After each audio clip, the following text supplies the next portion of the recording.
ஏன்னா இங்கிலீஷுங்கிறது இதுதான் universal language, உலக மொழி. ஸோ உலகத்தில் இருக்கிற நிறைய மக்கள் பேசுவது எழுதுவது ஆங்கிலம். அதனால் ஆங்கிலம் கற்க வேண்டுங்கிற முக்கியத்துவத்தை நம்ம தெரிஞ்சிடணும். அதில் ஆங்கிலம் எப்படி நம்ம கற்கணும் அப்படிங்கிறது ஒரு 5 ஸ்டெப்பு பார்த்தோம். Spelling, accent, meaning in English,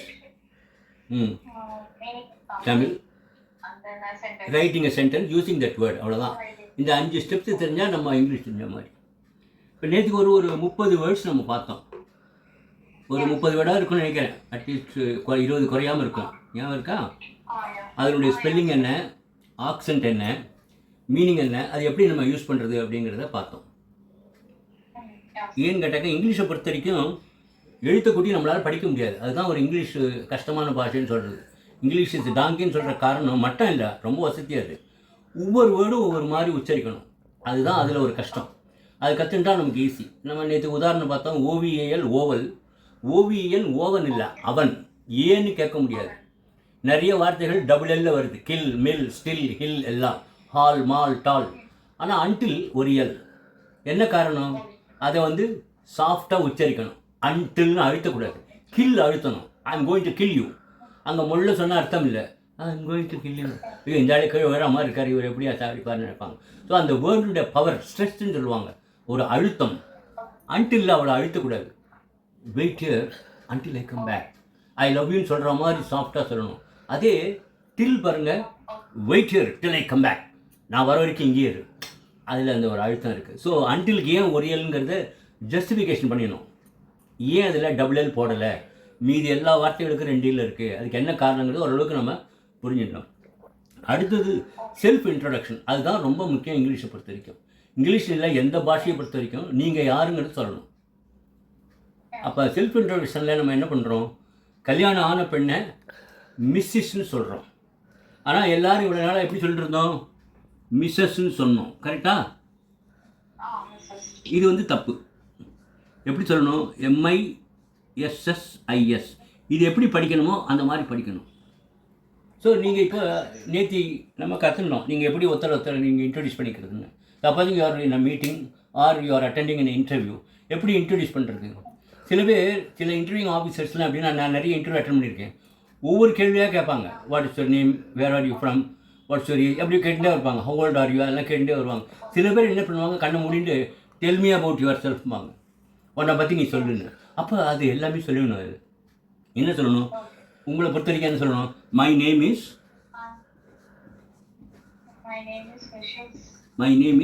Mrs. முதல்ல அது முக்கியம். ஏன்னா அடுத்து கல்யாணம் ஆகிட்டான்னு கேட்பான், அதுக்கு இடம் கொடுக்கக்கூடாது. புரியுதா? My name is Mrs. என்ன இனிஷியல் உங்களுக்கு? விபியா? Vice president? விபி. ஓகே, இது மாதிரி சொல்லணும். இனிஷியலோட சொல்லுங்கள். My name is Mrs VP Shalini. இதை விட கொஞ்சம் ஸ்டைலிஷாக சொல்லணும்னா ஐ இன்ட்ரடியூஸ். இதை வேணால் எழுதிக்கங்க. ஐ இன்ட்ரடியூஸ் மை செல்ஃப்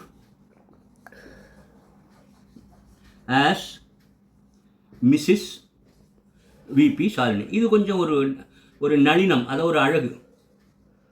அதுவும் ரைட்டு தான், கிராமட்டிக்கலாக தப்பு தான். அது ரைட்டு தான். My name is Mrs P ஷாலினிங்கிறது கிராமட்டிக்கலாக ரைட்டு தான், தப்பு கிடையாது. பட் இது இன்னும் அதோட கொஞ்சம் இம்ப்ரூவைஸ்டு. இது I introduce myself as Mrs VP ஷாலினின்னா இன்னும் கொஞ்சம் நீங்கள் ஒரு பக்குவம் அடைஞ்சிட்டிங்கன்னு அர்த்தம். ஸோ இங்கிலீஷை நல்லா புரிஞ்சுக்கிட்டீங்கன்னு அர்த்தம். அதே சமயத்தில் மை செல்ஃப் மிஸ்ஸஸ் விபி ஷாலினின்னு சொல்லாதீங்க, இது தப்பு. இதுதான் நிறைய பேர் பண்ணுறது. மை செல்ஃப்னு ஒரு வேர்டு எடுத்த உடனே யூஸ் பண்ணக்கூடாது. இது புரிஞ்சிட்டிங்க இல்லையா? ஸோ நாளைக்கு ஏதாவது ஒரு இன்டர்வியூ எங்கேயாவது போகிறீங்கன்னா, my name is Mrs VP Shalini, I come from Thiruvanmiyur, அல்லது I am residing at Thiruvanmiyur, அல்லது ஐ லிவ் இன் திருவான்மியூர். எப்படி வேணும்னு சொல்லலாம். I live in Thiruvanmiyur, I reside at Thiruvanmiyur, இல்லையா? My house is in Thiruvanmiyur, எப்படி வேணும்னு சொல்லுங்கள். புரியுதா? ஸோ இதுதான் முக்கியம். வாட் இஸ் யுவர் ஏஜ்னு யாரையும் பார்த்து கேட்கக்கூடாது. எப்படி கேட்கணும்? How old are you. எப்பொழுதுமே வாட் இஸ் யுவர் ஏஜ்னு கேட்குறது கிராமட்டிக்கலாக தப்பு. ஹவ் ஓல்ட் ஆர் யூன்னு கேட்கணும். ஐ ஆம் 28 years old. அல்லது மை ஏஜ் இஸ் 28 அப்படி சொன்னால் போகிறோம். அப்போ இயர்ஸ் ஓல்டுங்கிறத அண்டர்ஸ்டுட். ஐ ஆம் 28 years oldன்னு சொல்லுங்கள், அல்லது மை ஏஜ் இஸ் 28. இந்த மாதிரி ஏதாவது சொல்லிக்கலாம். ஓகே, இது கிளியராக உங்களுக்கு? இப்போ நேற்றுக்கு நம்ம நிறைய வார்த்தைகள் பார்த்தோம், அதனுடைய கண்டினியூவேஷன் இன்றைக்கி. ஸோ இங்கிலீஷனுடைய இம்பார்ட்டன்ஸ் நம்ம பார்த்தோம், 5 ஸ்டெப்பு பார்த்துட்டோம். அதில் இப்போ இன்றைக்கி சில வார்த்தைகள் நம்ம பார்ப்போம். அதுக்கப்புறம் நேர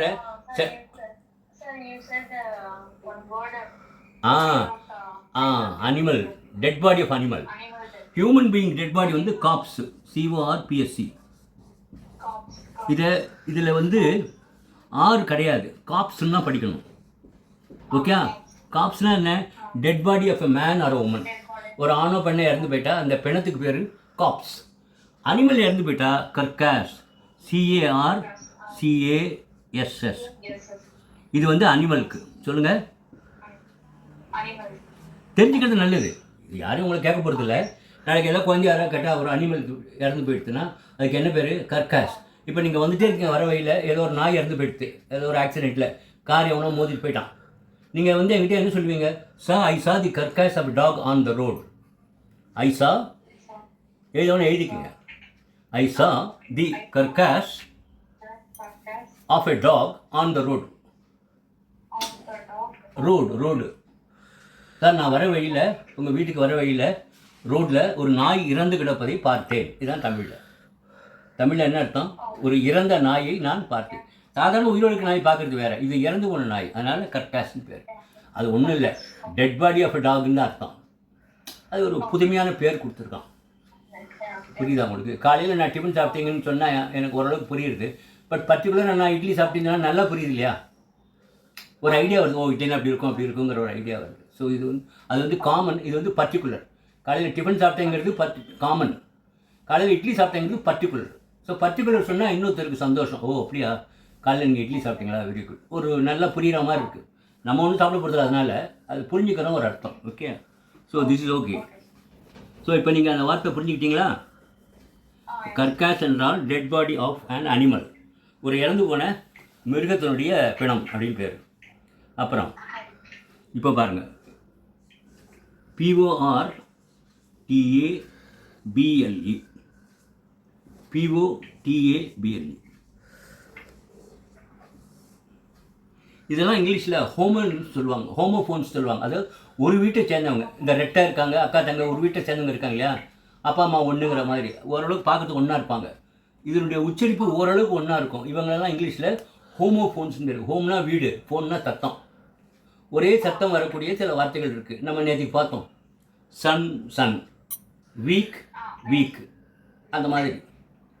இது வந்து PORTABLE. உங்களுக்கு தெரியுதா? கிளியரா? போர்ட்டபிள்னா என்ன?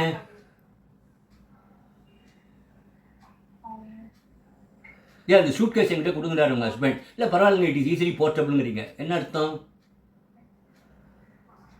சாலினி அந்த சூட் கேஸ் நீ வச்சுக்காத, நான் எடுத்துன்னு வரேன் ஸ்டேஷனுக்கு. இல்லைங்க என்கிட்ட கொடுங்க, இட் இஸ் ஈஸிலி போர்ட்டபிள்ங்கிறீங்க, என்ன அர்த்தம்? போர்ட்டபிள்னா எளிதில் எடுத்து செல்லக்கூடிய.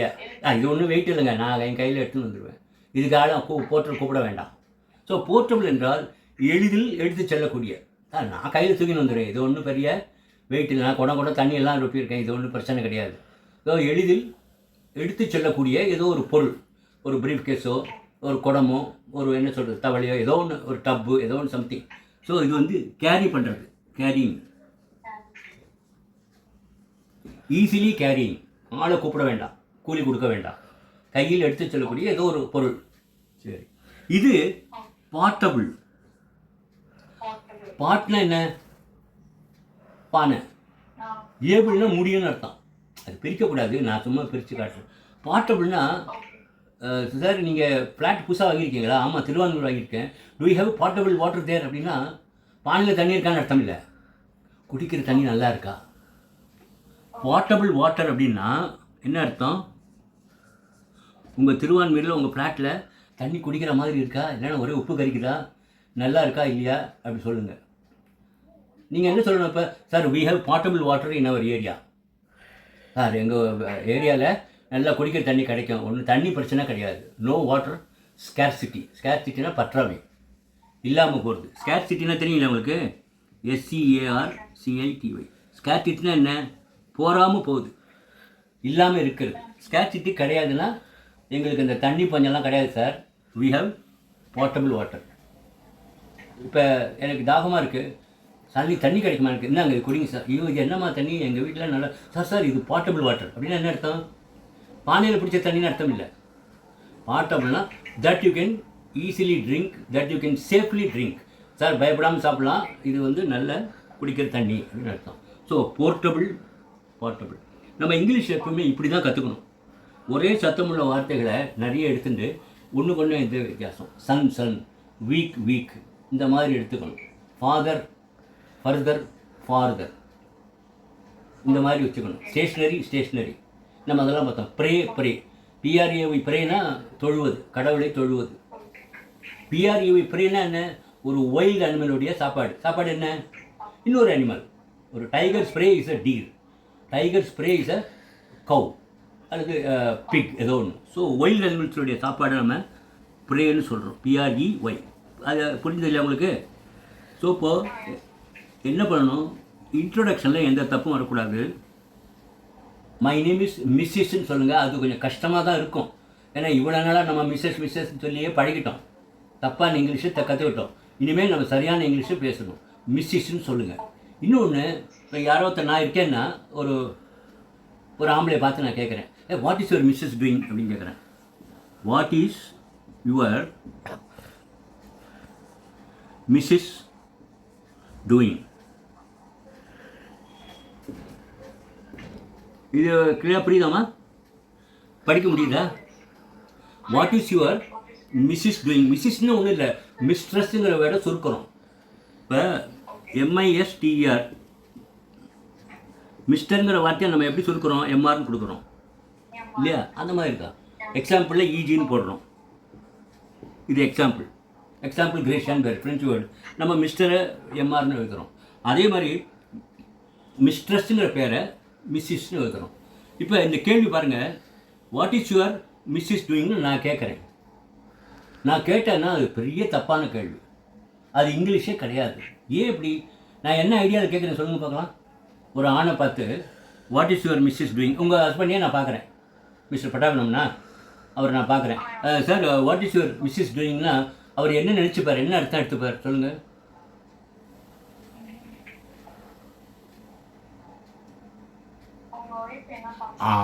அப்போ நீங்கள் என்ன அர்த்தம் எடுத்துக்கிறீங்க? இதுக்கு என்ன அர்த்தம் எடுத்துக்கிறீங்க? அதுதான் தப்பான இங்கிலீஷ். மிஸ்ஸஸ் என்றால் ஒய்ஃப் இல்லை, கல்யாணம் ஆன ஒரு பெண்ணுக்கு பேர் மிஸ்ஸஸ், அவ்வளோதான். அப்போ நான் எப்படி கேள்வி கேட்கணும் உங்கள் ஹஸ்பண்டை பார்த்து? What is your wife doing? இது எனக்கு 75 வயசு ஆகுது, நான் எத்தனையோ படித்தவங்களை என் வாழ்க்கையில் பார்த்துருக்கேன். உங்கள் மிஸ்ஸஸ் என்ன பண்ணுறாங்கன்னா கேட்குறாங்க. இது ஒரு அபத்தமான இங்கிலீஷ். இங்கிலாண்டில் போய் கேட்டிங்கன்னா ஷூட் பண்ணிடுவோம். புரியுதா உங்களுக்கு? அர்த்தம் புரியுதா? 5 3 7 சொன்னால் நீங்கள் ஒத்துப்பீங்களா? 5 3 கூட்டினா 7, சார் கரெக்டாக சொல்லிட்டீங்கன்னு சொல்லுவீங்களா? அடிக்க வருவீங்க. என்ன சார் 5 3 7? அந்த உண்மை தான் இது. 5 3 7 உண்மை இல்லையோ அந்த உண்மை தான் இது. ஸோ இப்போ இன்னிலேருந்து என்ன தெரிஞ்சுக்கிறீங்க? மிஸ்ஸஸ் என்றால் ஒய்ஃப் அல்ல. மிஸ்ஸஸ் என்றால் இந்த மாதிரி தப்பு நிறைய பண்ணுறோம் நம்ம. இந்த மாதிரி 1000 தப்பு சொல்வேன் நான். அதெல்லாம் நீங்கள் தெரிஞ்சுக்கிட்டீங்களா? பேசுறதுக்கு நல்லது. ஸோ இனிமேல் யாரையுமே பார்த்து உங்கள் மிஸ்ஸஸ் என்ன பண்ணுறாங்கன்னு கேட்டால் உடனே மூஞ்சில் அடிச்ச மாதிரி சொல்லுங்கள். சார் மிஸ்ஸஸ்னால் கல்யாணம் ஆன பொண்டாட்டி என்ன பண்ணுறான்னு கேளுங்க. What is your wife doing? இது நேற்றே சொல்ல நினச்சேன், மறந்துட்டேன். இதை நோட் பண்ணிக்கிட்டீங்களா? அப்போ என்ன பண்ணணும்? Mrs is not wife. இதுதான் grammar. Mrs is not wife. இது வந்து நிறைய படித்தவங்க ப்ரொஃபஸர் ஆஃப் இங்கிலீஷே பேசுகிறாங்க. அது அவங்களுக்கெல்லாம் நம்ம சொல்லி தரணும். நீங்கள் இதை வந்து பாடமாக எடுத்துக்கணும். சரி, இனிமேல் அந்த மாதிரி நம்ம பேசக்கூடாது, ஓகேயா? ஏன்னா இங்கிலீஷே அபத்தம். எல்லாம் நோட் பண்ணிக்கிறீங்களா? Very good, very good. உங்களுக்கு எது தோணுதோ அதை நோட் பண்ணிக்கோங்க. இல்லை மனசில் ஞாபகம் வச்சுக்கிட்டு இருந்தால் பரவாயில்ல, அது உங்கள் இஷ்டம். உங்களுடைய கெப்பாசிட்டி என்னன்னு தெரியாது. அப்புறம் பாருங்கள், இப்போ நம்ம சில வேர்ட்ஸ் பார்ப்போம். RIGHT, RITE. இது ரெண்டுமே ரைட்டுன்னு தான் சொல்கிறோம். இது ரெண்டுமே ரைட்ஸ்ன்னு கூட சொல்லலாம். RIGHT ரைட்னா என்ன? ரெண்டு அர்த்தம் இருக்குது. ரைட்டுக்கு 2 அர்த்தம் இருக்குது. ஒன்று சரி, இன்னொன்று ரைட்டு, வலது பக்கம். Go to the right hand side, வலது. ஸோ வலதுன்னு ஒன்று, சரின்னு ஒன்று. Okay, right, you are right sir. Okay, நீங்கள் சொல்கிறது கரெக்ட். இந்த 2 அர்த்தம் இருக்குது இதுக்கு. இந்த ரைட்ஸுக்கு பேர் சடங்குன்னு பேர். சடங்குன்னா என்ன? இப்போ ஒரு கல்யாணம்னா மந்திரம் சொல்கிறாங்க, ஒரு வீடு கிரகப்பிரவேசனா இது பண்ணுவாங்க. ஓ, நீங்கள் என்ன பண்ணுவீங்கன்னு தெரியாது எனக்கு. ஒரு பூஜை மாதிரி பண்ணுவாங்க, ஏதோ சாமியை ப்ரே பண்ணுறது. அவங்கவுங்க கிறிஸ்டினா ஜேசஸை ப்ரே பண்ணுவாங்க, ஹிந்துஸ்னால் விநாயகர் பூஜைம்பாங்க, அல்லாம்பாங்க. ஒவ்வொரு ஜாதி மதம் அவங்களுக்கு பிடிச்ச கடவுளை ப்ரே பண்ணுறது. அதுக்கு பேர் ரைட்ஸ்னு பேர். ரைட்ஸ்னால் சடங்கு. அதாவது ஒரு ஃபங்க்ஷனுக்கு ஒரு மந்திரம்னு ஒன்று, மந்திரமோ ஏதோ ஒன்று சம்திங் அவங்க என்ன ஃபாலோ பண்ணுறாங்களோ அதுக்கு பேர் ரைட்ஸ்னு பேர். ஆனால் ரெண்டுமே உச்சரிக்கும் போது ரைட்டுன்னு தான் சொல்கிறோம். வித்தியாசம் புரியுதா? ரைட் என்றால் சரி, வலது. இது சடங்கு.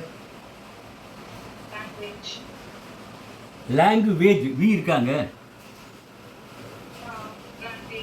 அதான் வே கிடையாது. டபிள்யூ இருக்கா? தினக்கூலி வாங்குறாங்களா? வேஜஸ் இல்லை. அப்போ இது எப்படி படிக்கும்? லாங்குவேஜ். சைனாக்காரன் கரெக்டாக பிடிக்கலாம், ஏன்னா டபிள்யூ வி வாயில் வராது. புரியுதா? நான் சைனா ஸ்டூடெண்ட் பார்த்துருக்கேன். லாங்குவேஜ், லாங்குவேஜ் இல்லை அது. நல்லா கவனிங்க, லாங்குவேஜ் அப்படி தான் படிக்கணும். இங்கே டபிள்யூவி இருந்தால் லாங்குவேஜ்னு சொல்கிறது கரெக்டு. ஸோ இங்கே டபிள்யூவும் கிடையாது, வியும் கிடையாது. இது எப்படி உச்சரிக்கிறோம்? லாங்குவேஜ். அதே மாதிரி மேரிஜ், மேரேஜ் இல்லை, மேரிஜ். இது வாட் இஸ் திஸ்? வெட்டிங்னா என்ன தெரியும் உங்களுக்கு? வெட்டிங்னா என்ன?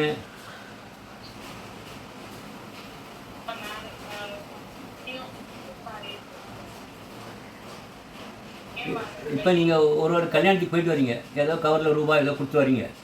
அந்த நீங்கள் போய் எதை அட்டன் பண்ணுறீங்க சொல்லுங்க பார்க்கலாம். போன வாரம் ஒரு கல்யாணத்துக்கு போயிருந்தேன் அப்படின்னு சொல்கிறீங்க. எப்படி இங்கிலீஷ் சொல்லுவீங்க? Last week I attended a wedding தான் சொல்லணும், மேரேஜ்னு சொல்லக்கூடாது. நம்ம லைஃப் பூரா ஒரு கல்யாணத்துக்கு போயிட்டு சாப்பிட்டுட்டு ஏதோ கையில் காசு ஏதோ கொடுத்துட்டு வரோம்னா அதுக்கு பேர் எல்லாம் வெட்டிங் தான் பேர். வெட்டிங்க்கு அப்புறம் தான் மேரேஜ் ஸ்டார்ட் ஆகுது. வெட்டிங்க்கு அப்புறம் தான் மேரிட் லைஃப் ஸ்டார்ட் ஆகுது. அப்போ இந்த மேரேஜுக்கு என்ன எக்ஸ்ப்ளனேஷன் கொடுக்குறோம் தெரியுமா? வெட்டிங் இஸ் தி, எழுதிங்க, wedding is the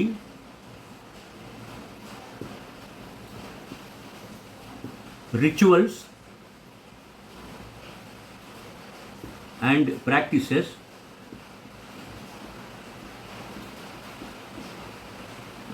followed during the course of a marriage. இவ்வளவு விளக்கம் இருக்கிறதுக்கு. மேரேஜ் இல்லை, மேரேஜ். அதே மாதிரி சிச்சுவேஷன் இல்லை. சிச்சுவேஷன் சிவிலிங் சொல்லுங்க. எஸ்யூஐயா? எஸ்ஸுக்கு அப்புறம் என்ன? எஸ்ஸுக்கு அடுத்த எழுத்து சிச்சுவேஷன், சூழ்நிலை, சந்தர்ப்பம். இல்லைம்மா, தெரியல இல்லையா? தப்பாக சொல்லக்கூடாது. தெரியலன்னா தெரியல சொல்லணும். I will tell you. Situation spelling SITUAEION.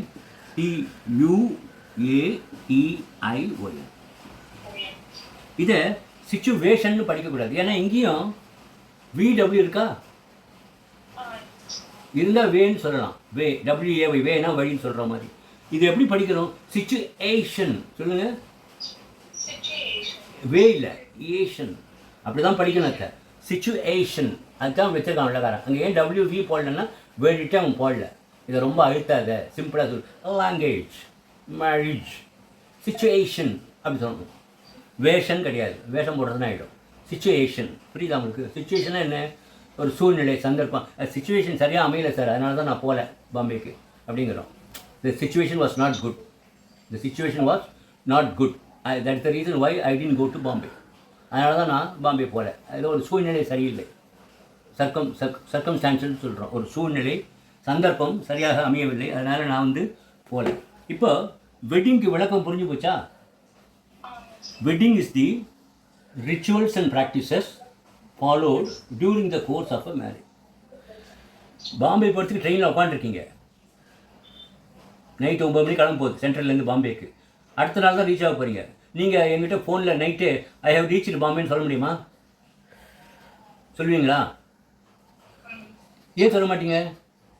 ட்ரெயினே இனிமேல் தான் கிளம்ப போகிறது சென்ட்ரல் விட்டு. அதுதான் வெட்டிங்கிறது.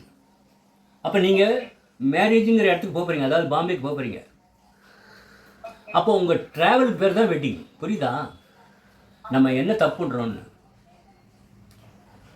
தமிழில் கல்யாணம்னு சொல்கிறோமா, இங்கிலீஷில் மேரேஜுங்கிறோம். ஆனால் ஒரு மேரேஜ் அட்டன் பண்ண போனீங்கன்னு சொல்லக்கூடாது. நியாயப்படி பார்த்தா married life starts after the wedding. இதை தாலி கட்டுறதோ மோதிரம் மாற்றுறதோ அவங்க ஜாதி மதம் ஏற்ற மாதிரி. கணவன் மனைவி ஆனப்புறம் தான் மேரீட் லைஃப் ஸ்டார்ட் ஆகுது. அதனால் அந்த கிராமர் என்ன சொல்கிறாங்க, எப்போதுமே நீங்கள் ஒரு வெட்டிங் தான் அட்டன் பண்ணுறீங்க, மேரேஜுன்னு சொல்லாதீங்க. ஆனால் married life starts after the wedding. இப்போ என்ன சொல்லலாம், her married life is not good sir. அவருடைய திருமண வாழ்க்கை அவ்வளோ நல்லா இல்லை, 2 பேரும் சண்டை போடுறாங்க.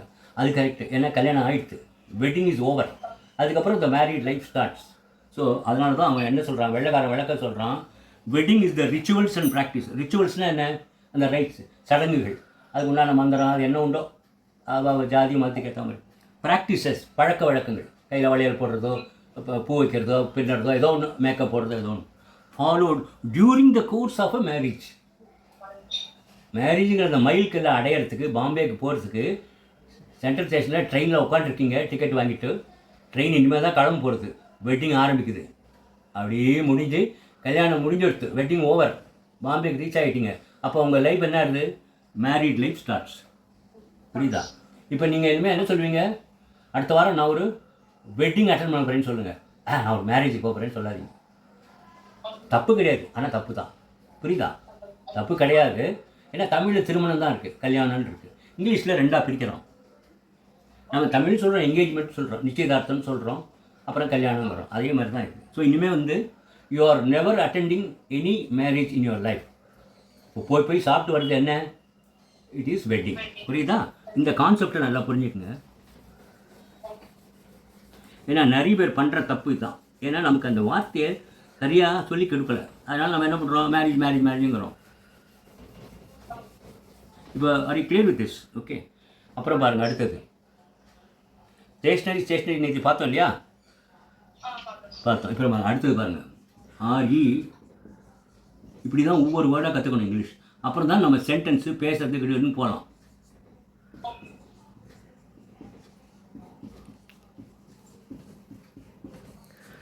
முதல் வேர்டு படிமா.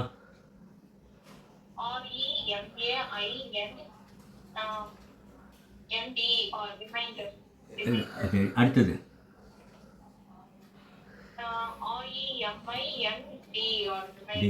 சரி, இது ரீமெயிண்டர். நல்லா கவனிங்க. மெயின்னா என்ன, மொத்தத்தில் பொதுவாக மேக்சிமம் உள்ளதுன்னு அர்த்தம் இல்லையா. மெயினாக முக்கியமான. ரீமெயிண்டர், இது ரீமைண்டர். இங்கே மைண்ட்னா என்ன, மூளை.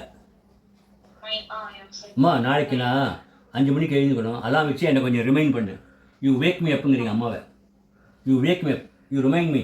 நாளைக்கு போகும்போது இந்த 2 நோட் புக்கு நான் எடுத்துகிட்டு போகணும் காலேஜுக்கு, எனக்கு கொஞ்சம் ரிமைண்ட் பண்ணுமாங்கிறோம். அப்படின்னா என்ன அர்த்தம், எனக்கு கொஞ்சம் ஞாபகப்படுத்து, நான் மறந்துடுவேன்.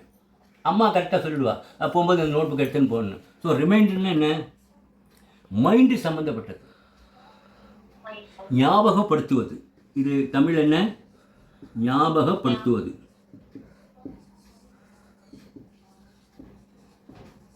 ஸோ இது மைண்டுக்கு வேலை. Mummy, you remind me tomorrow, I have to carry these 2 books me. நாளைக்கு இந்த 2 புத்தகம் எடுத்துன்னு போகணும், எனக்கு கொஞ்சம் ரிமைண்ட் பண்ணு. அப்படின்னா நான் மறந்துடுவேன், எனக்கு கொஞ்சம் ஞாபகப்படுத்து. காலேஜ் போனோடனே யோசிப்பேன், ஐயோ இந்த 2 புக்கு எடுத்து வரலையேன்னு. அம்மா கரெக்டாக சொல்லிடுவா, நேற்று சொன்னேன் இல்லை, இந்த எடுத்துன்னு போ. So she will remind you. புரியுதா உங்களுக்கு? இது ஏன் அண்டர்லைன் பண்ணுறேன் பார்த்தீங்களா, பிரெயின் கனெக்ஷன். எப்படி இங்கிலீஷ் எப்படி கொண்டு வரோம் பாருங்கள். இந்த beauty of the language enjoy பண்ணுங்கள். ரீமெயிண்டர், மெயினாக என்ன, பொதுவாக மொத்தம், அதில் மீதி 7 5ஆல் டிவைட் பண்ணால் ஒரு தடவை போகும், இது கோஷன்ட். மீதி 2 என்ன,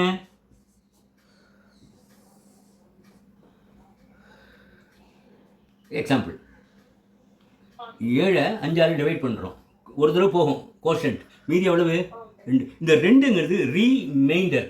இந்த மெயின் மொத்தம் 7லேருந்து 2 மிச்சம் 5ஆல் வகுத்தா. புரியுதா உங்களுக்கு? இப்போ இந்த ரிமைண்டருக்கும் இந்த ரீமைண்டருக்கும் வித்தியாசம் தெரியுதா? இப்படி தான் இங்கிலீஷ் லேர்ன் பண்ணணும். புரியுதா? இந்த ஸ்பெல்லிங்கை வச்சு அது எப்படி மீனிங் மாறுது, எந்த அர்த்தத்தை நம்ம புரிஞ்சுக்கிறோங்கிறது தெரிஞ்சுக்கிறோம். இது ரொம்ப முக்கியம். இதுக்கு பேர் இங்கிலீஷில் ஹோமோஃபோன்ஸ்னு பேர். என்ன பேர்? ஹோமோஃபோன்ஸ்னால் என்ன? ஒரு வீட்டை சேர்ந்தவங்கன்னு அர்த்தம். ஒரு அக்கா தங்க அல்லது ரெட்டை பார்க்கறதுக்கு ஒரே மாதிரி இருப்பாங்க, சத்தம் ஒரே மாதிரி இருக்கும். சன் சன், எந்த son? I have son 5 years ஓல்டுங்கிறீங்க. நான் எஸ்யூஎன் போடலாமா?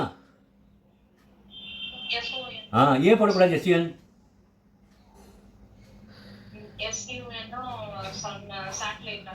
சூரியன். தமிழ் சொல்லுங்க, பரவாயில்ல. Anyway, I want you to talk in English only because it is English class. But you can, if you can't talk in English, you can use Tamil also. But try to learn in English. அது best. அது புரியுதா? English கிளாஸில் இங்கிலீஷில் பேசுகிறது தான் நல்லது. இருந்தாலும் நம்ம மதர் டங்கை அவாய்ட் பண்ண முடியாது. ஏன்னா நம்ம இங்கிலீஷ்காரனுக்கு பிறக்கல. கொஞ்சம் தமிழ் யூஸ் பண்ணிக்கலாம், பட் மெயினாக இங்கிலீஷை எப்படி பேசுன்னு தெரிஞ்சுக்கோங்க. So I have a son 5 years old means it is not SUN. Because SUN is a satellite. It's a small star which gives us heat and light. It rises in the east and sets in the west. இந்த விளக்கம் தெரிஞ்சிட்டனால English தெரிஞ்ச மாதிரி. புரியுதா? So சன்னுக்கு வித்தியாசம் இருக்குது. வீக்குக்கு 3 அர்த்தம் சொல்லியிருக்கேன். Physically, mentally, financially. ஓகே, இது புரிஞ்சுதா? ரிமைண்டர், ரீமெயிண்டர். அது மெயின் சொல்லணும், முக்கியம், ஆரம்பம். இது மைண்ட், மூளை சம்மந்தப்பட்டது.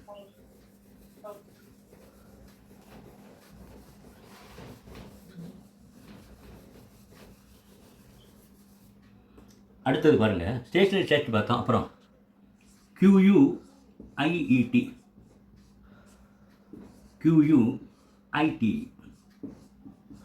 இந்த வார்த்தை நம்ம 2ஆம் கிளாஸ் 3ஆம் கிளாஸ்லேருந்து படிக்கிறோம், ஸ்கூல்லேருந்து காலேஜ் லைஃப் வரைக்கும். இது என்ன படிங்க ஸ்பெல்லிங்? குவைட். சொல்லுங்கள். கொய்யட்டுன்னு சொல்லலாம். மலையாளிஸ்லாம் கொய்யட்டுமாங்க, தப்பு இல்லை. கொய்யட்னா என்ன?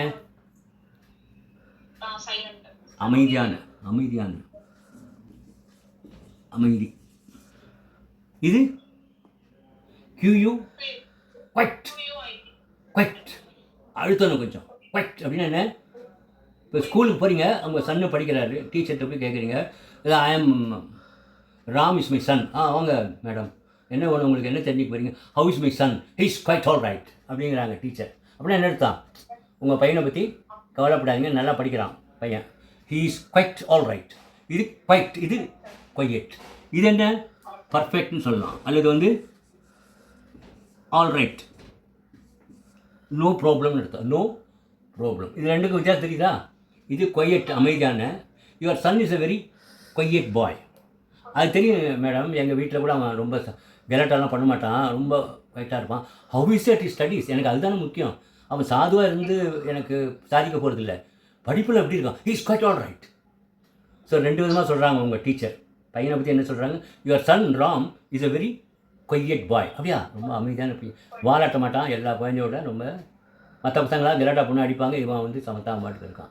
அது தெரியும் மேடம், என் பையன் ரொம்ப சாது தான், யாரையும் எழுத்து பேச மாட்டான். அவன் படிப்பில் எப்படி? அதுதானே எனக்கு முக்கியம். அவன் சாதுவாக இருந்து எனக்கு என்ன பிரயோஜனம்? இருக்கட்டும், அந்த குணம் வேறு, குவாலிட்டி, அது அப்ஜெக்டிவ். அவனுடைய கேரக்டர் இது எப்படி, படிப்பு எப்படி? இஸ் குவைட் ஆல் ரைட் அப்படின்னு ஒன்று உங்களுக்கு என்ன ஆகிடுது? இந்த ஸ்பெல்லிங் வருது. ஸோ இப்போ 2க்கும் வித்தியாசம் தெரியுதா? நம்ம லைஃப்பில் எப்படி யூஸ் பண்ணுறதுன்னு தெரிஞ்சுக்கணும். இது அமைதியான, சாந்தமான, கலாட்டா பண்ணாத. இது முற்றிலும் சரி, குவைட் ஆல் ரைட் அப்படின்னா முற்றிலும் சரி, எந்த சந்தேகமும் இல்லைன்னு அர்த்தம். இது முதல்ல புரிஞ்சுக்கணும். ஸோ எதுக்கு என்ன ஸ்பெல்லிங், அதுதான் இங்கிலீஷில் ஒரு குழப்பம். என்னென்னா, நமக்கு ஸ்பெல்லிங் தான் ரொம்ப குழப்பம். எதுக்கு எதை போடுறது? படித்தவங்களுக்கு என்ன போடுறது? வீக்குக்கு WEAKவா EEKவா ஒரே குழப்பமாயிடும். ஸ்டேஷ்னரிக்கு NAROயா இந்த குழப்பமே வரக்கூடாது. அதாவது மிஸ்டேக்ஸ் இல்லாத கற்றுக்குறோம், எந்த தப்பும் வரக்கூடாது. சந்தேகம் வந்தால் படித்தவங்களை கேட்கணும், அல்லது ஒரு டிக்ஷனரியை பார்க்கணும், இங்கிலீஷ் தமிழோ இங்கிலீஷ் டிக்ஷனரி அது மாதிரி பார்க்கணும். அடுத்தது பாருங்கள்,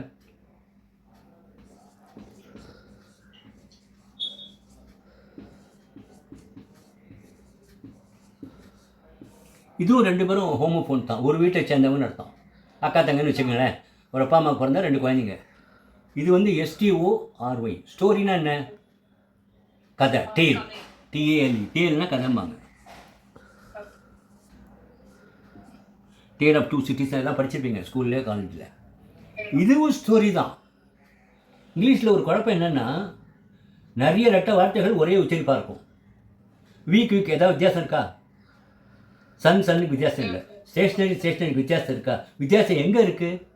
ஸ்பெல்லிங்லேயும் அர்த்தத்துலையும் இருக்குது. அது நம்ம கையில் தான் இருக்குது, வார்த்தையில் இல்லை. இப்போ ஸ்டேஷ்னரின்னு ஒருத்தர் சொன்னால் நீங்கள் டிக்டேஷன் எழுதி சொல்கிறாங்க, நீங்கள் என்ன எழுதுவீங்க? நல்ல பிரெயினி ஸ்டூடெண்ட்டாக இருந்தால் என்ன கேட்பீங்க? சார் ஸ்டேஷ்னரி 2 இருக்குது, எதை எழுத சொல்கிறீங்க? அப்போ எது கேள்வி கேட்டாலும் பயப்படும். ஓ பரவாயில்ல, இந்த பொண்ணுக்கு எல்லாமே தெரிஞ்சிருக்கேன். பாப்பா வீக் எழுதுனா, சார் 2 வீக் இருக்குது, எதை எழுதுறது? 2 எழுதுவா. எழுது. ஸோ 2 வீக் இருக்குதுன்னு தெரிஞ்சால் தான் நீங்கள் எழுத முடியும். உங்களுக்கு எல்லாத்துலேயும் வீக்காக இருந்தால் ஒன்றும் தர முடியாது. அதனால் இந்த ஒரே உச்சரிப்பு, ஸ்பெல்லிங் வேறு, அர்த்தம் வேறு. நல்லா கவனிங்க. Spelling is different, meaning is different, but the accent is the same. ஆக்சன்ட்லாம் பயப்படாதீங்க, ப்ரனன்சியேஷன், உச்சரிப்பு, எப்படி வாயால் பேசுறது. ஸோ இதுவும் ஸ்டோரி தான். ஸ்டோரினா என்ன? அடுக்குமாடி. ஐ லிவ் இன் அ ஸ்டோரி அப்படின்னா கதையில் அர்த்தம் இல்லை. இங்கிலீஷில் ஒரு கஷ்டம் என்னென்னா, இது ரெண்டுக்கும் ஒரே உச்சரிப்பு தான், ஸ்டோரி. நிறைய பேர் ஸ்டோரியாம்பாங்க, தப்பு. ஸ்டோரி தான். ஸ்டோரினா என்ன? Sir we have 10 floors, I live on the 10th floor. ஓ அப்படியா, 10வது மாடியில் இருக்கீங்க, இட்ஸ் அ ஸ்டோரி. ஸ்டோரி என்றால் பல அடுக்குமாடி கட்டடம். புரியுதா? இப்போ ஃப்ளாட்லாம் அப்படி தானே வருது. சரி, அடுத்து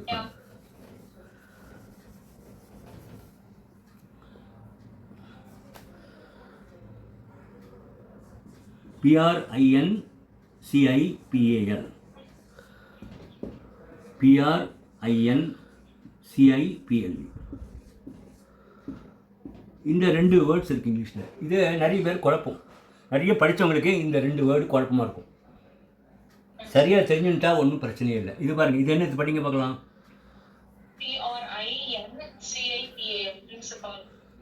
சரி, நீங்கள் எப்படி உச்சரிக்கீங்கன்னு பார்த்துடுறேன். எப்படி சொல்லுவீங்க இதை? பிரின்சிபாலா? சரி, இது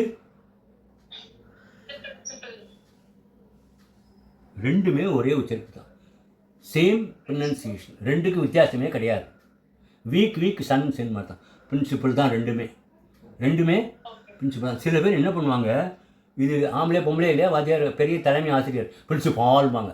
தாள் இல்லை கால் இல்லை, பிரின்சிபல். இதுவும் பிரின்சிபல் தான், ரெண்டும் ஒரே ஆக்சன்ட். இது பிரின்சிபல்னால் கொள்கை, இது தலைமை ஆசிரியர், மெயின் அர்த்தம், முக்கியமான ஆள். Is the principal officer here அப்படின்னா, சார் அவர் தான் முதல் ஆள் இங்கே, அவர்கிட்ட கேட்டால் தான் இங்கே என்ன நடக்கிறதுன்னு எல்லாம் தெரியும். முதன்மையான அர்த்தம். ஸ்கூலில் பிரின்சிபல் இருக்கா, ஒரு காலேஜில் இருக்கா, ஒரு இன்ஸ்டியூட்டில் இருப்பாங்க. ஸோ ரெண்டுக்கும் என்ன? ஒரே ஆக்சன்ட், ஒரே உச்சரிப்பு. என்ன?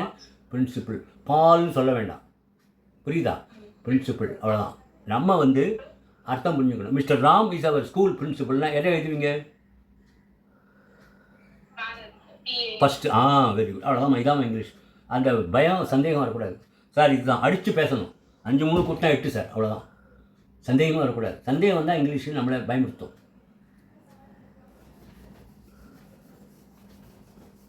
இந்த மாதிரி ஒரு செட்டாக போகணுமா? இப்போ கொஞ்சம் வரைக்கும் இது வரைக்கும் போகலாம். பெய்த் பார்த்துட்டோம். BAT. பாத்துனா அழுக்கு போக குளிப்பது. ஷாம்பு போடக்கூடாது, இருந்தாலும் ஷாம்பு சோப்பு இதெல்லாம் போட்டு ரன்னிங் வாட்டர். நல்லா கவனிங்க, நீங்கள் குளிக்கிற தண்ணி அங்கேயே இல்லை, ஓடிப்பிடுது.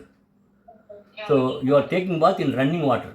அதுக்கு பேர் உடம்பு சுத்தமாக சோப்பு நட் பவுடருமாங்க, சீக்காப்பொடி ஏதோ போட்டு குளிக்கிறது. உடம்பு அழுக்கு போக குளிக்கிறது பேர் பாத்து. BATH பாத் இல்லை, பெய்த்துனா ஜாலியாக குளிக்கிறது.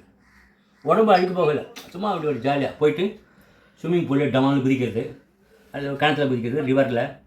சில ரன்னிங் வாட்டரும் இருக்கும், சொல்கிறேன், குளிச்சுட்டு வருது. வந்தோடனே அம்மாட்ட என்ன சொல்கிறான் பையன், mummy I hate a bath in the swimming pool. அடப்பாவி, ஸ்விம்மிங் பூலே குளிச்சுட்டு வந்தேன், அது என்ன தண்ணியானோ. Take a bath at home, வீட்டில் போய் நல்லா குளி. Take a bath at home அப்படின்னா வீட்டில் போய் நல்லா குளின்னு அர்த்தம். அப்படின்னா என்ன? சோப்பாக எல்லாம் போட்டு குளி. யார் என்ன பண்ணியிருக்காங்கன்னு தெரியாது ஸ்விம்மிங் பூலில். ஒரு காமன் தானே அது. It's not running water. எப்போ ஃபில் பண்ணுவான், எடுத்து தூக்கி போடுவான், வாரத்துக்கு ஒரு தடவை மாற்றுவான், 10 நாளைக்கு. அது நல்ல தண்ணி கிடையாது. ஐயோ ஜாலிக்கு ஸ்விம்மிங் தெரியறதுக்காக போகிறேன். So take path at home அப்படின்னா நல்ல தண்ணியில் வீட்டில் குளின்னு அர்த்தம். ஸோ பாத்து, பெய்த்து, இது 2 வித்தியாசத்தை பார்த்தோம். அதே மாதிரி காப்ஸு, கோர், அது பார்த்தோம். Petrol, patrol.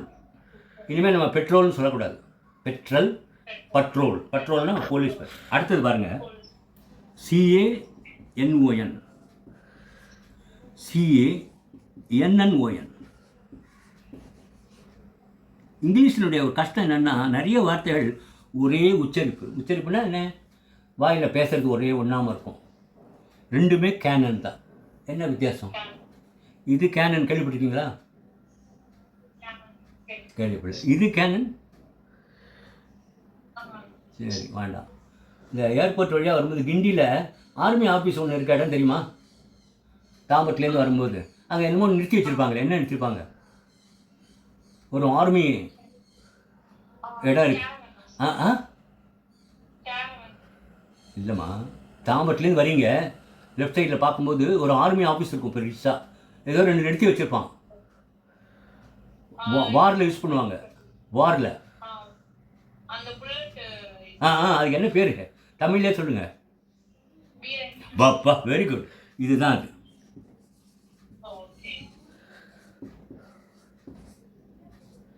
Canon is a hand loaded கன்.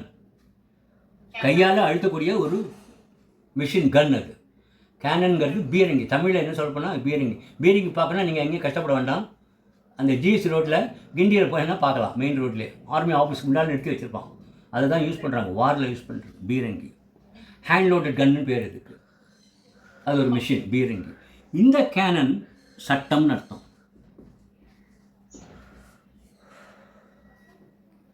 அந்த காலேஜில் எதுவுமே ப்ராப்பர் கேனனே இல்லை சார். அந்த காலேஜில் அப்படியா? என்னமோ என் பொண்ணை சேர்த்துட்டேன், ஒரு ப்ராப்பர் கேனனே இல்லை சார். அப்படின்னா எதையுமே ஒழுங்காக செய்ய மாட்டேங்கிறாங்க. சட்டப்பிரகாரம் சொல்லித்தரது கொள்வது ரொம்ப weak sir. There is no proper canon in that college. நீங்கள் உங்கள் பொண்ணை அங்கே சேர்க்காதீங்க. There is no proper system procedure அப்படி சொல்கிறோம் இல்லையா? அதே வந்து கொஞ்சம் அட்வான்ஸ் இங்கிலீஷில் என்ன சொல்கிறோம் sir, there is no proper cannon. ஒன்று அங்கே பீரங்கின்னு அர்த்தம் இல்லை, இது போட்டால் தான் பீரங்கி. 2 எண் நல்லா பாருங்கள் வித்தியாசம். இதுதான் இங்கிலீஷில் கேர்ஃபுல்லாக பார்க்கணும்.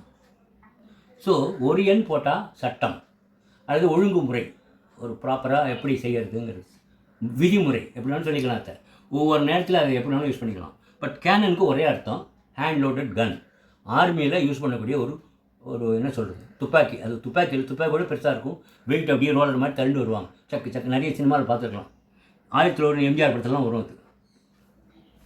இல்லையா பச்சா? உங்களுக்கு ஏதாவது புரியலன்னா கேளுங்க. Don't have any fear. ஏன்னா கற்றுக்கிறத நம்ம ப்ராப்பராக கற்றுக்கணும். ஏதாவது சந்தேகம் வந்தால் கேளுங்க. அப்பப்போ டவுட் இருந்தால் கேளுங்க. கேட்கறதுனால தான் நல்லது. அப்போ தான் எனக்கும் ஒரு இன்ட்ரெஸ்ட் வரும். ரைட்டு, ஏதோ டவுட்லாம் கேட்குறாங்க, அது வரைக்கும் நல்லதுன்னு தெரியும். அடுத்தது பாருங்கள், COMPLEMENT. COMPLIMENT.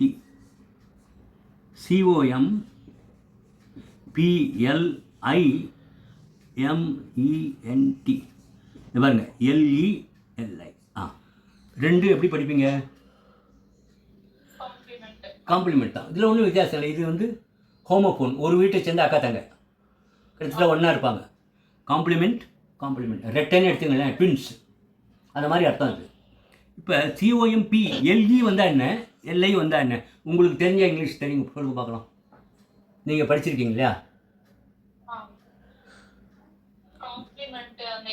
எனக்கு அப்படி சொல்லக்கூடாது, ஸ்பெல்லிங்கோடு சொல்லணும். நீங்கள் காம்ப்ளிமெண்ட்டாக நான் ஒத்துப்பேன். எதுக்கு சொல்கிறீங்க? இதே இதுவா? கீழே 2ஆவதாக இருக்கிறது, அது என்ன அர்த்தம்?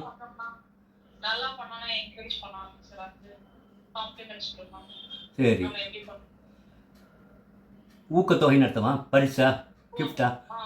கிஃப்ட்டு. இந்த காம்ப்ளிமெண்ட்னா? சரி, ஓகே. இன்னைக்கு நம்ம தெரிஞ்சுக்க போகிறோம். நீங்கள் மேத்தமெட்டிக்ஸ் படிச்சிருக்கீங்களா? காம்ப்ளிமெண்ட்ரி ஆங்கிள்ஸ்னு படிச்சிருக்கீங்களா ஸ்கூலில்? 10வது 8வது? நீங்கள் என்ன +2 வரைக்குமா? +2 படித்த அப்புறம் சரி, காம்ப்ளிமெண்ட்ரி ஆங்கிள்ஸ்னு கேள்விப்பட்டிருக்கீங்களா? இப்போ 40 டிகிரிக்கு காம்ப்ளிமெண்ட்ரி ஆங்கிள் என்ன?